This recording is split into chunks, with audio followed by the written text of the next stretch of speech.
A lot of people confuse retail tech as commodities which they can buy and they can place inside a retail store and they'll get results. They will never get result out of implementing tech. If you see Uber, they're running with their map tech since day one. Until today, their map tech is the most important tech for them. It's actually digital solutions for human problems. That is what we have to solve for. So first, it's people-centered.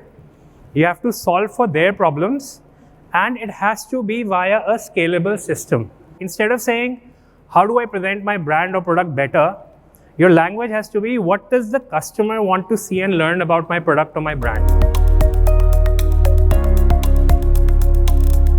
So instead of saying, how do I fit maximum products in store? It's about how many products does the customer actually want to see or engage with. Now, instead of seeing technology, retail tech as a commodity, you have to see it as a medium. It's a medium like clay or like wood. You have to first imagine the solution and then craft your solutions to satisfy those problems.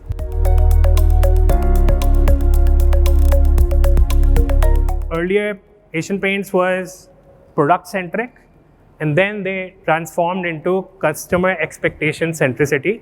So it became completely about what does the customer want to see. They don't want to know about paint.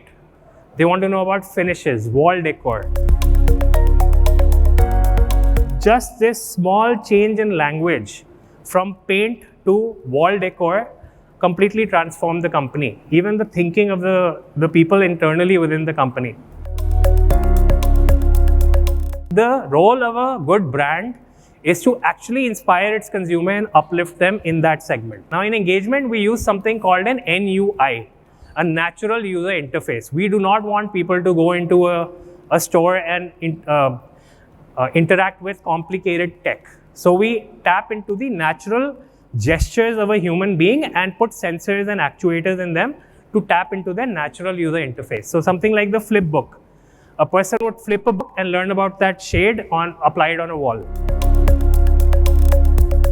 Then Asian Paints, it was successful. We saw a 30% uptick in sales within the Delhi region when we did the signature store.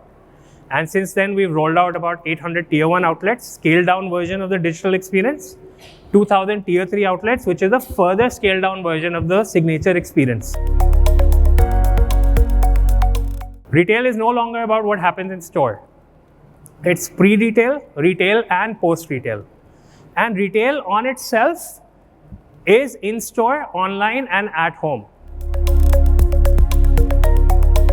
The definition of omnichannel is when you solve for the experience of a consumer across the various channels, but you optimize the solutions across channels and you bring continuity in those solutions.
If we do not work on the fulfillment funnel and the consumer funnel, if they don't simultaneously develop, then the consumer funnel will never sustain.